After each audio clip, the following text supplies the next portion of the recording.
I want to talk about the update in the Luigi Mangione case. I found out about it this morning because I was driving my youngest child to a long dental appointment, and my eldest kid was texting me, "Oh my God, did you hear the update?" So as soon as I parked at the dentist and got my son settled, I pulled up the headline. According to BBC News, a judge in New York State has dismissed 2 terrorism charges against Luigi, who of course has been accused of shooting United Healthcare CEO Brian Thompson. The judge, Brian Caro, did rule that the second-degree murder charge could stand for now.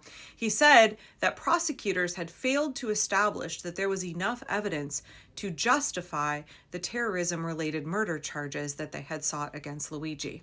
I actually went back and watched all of my videos and some of the older news coverage about Luigi to kind of refresh my mind before making this video. I think it would be good for all of us to go back and look at what people were posting on social media at that point in time.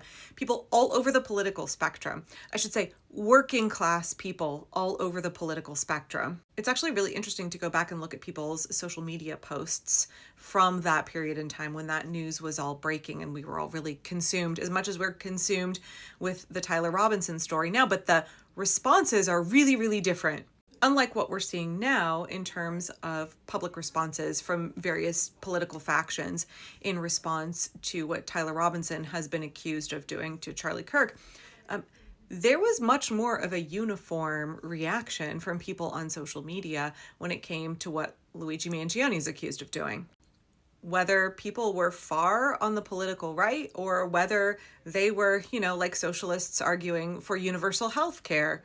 We saw all of these Americans talking about how broken healthcare is here, how devastating it is to be denied access to care or to be crippled with medical debt.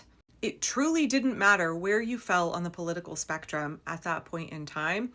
You didn't have a bad thing to say about Luigi. That wasn't actually what that conversation ended up being about, right? It sparked this big discussion about how broken our healthcare system is, how predatory our healthcare system is, how every person in the United States has had some very negative experience trying to access healthcare and being denied, or being, like our family has been, completely overwhelmed with medical bills. Medical bills are the, number one reason that Americans file for bankruptcy. We are in the wealthiest country on earth, and yet we don't have healthcare as a human right here. Everybody else thinks that we are ridiculous for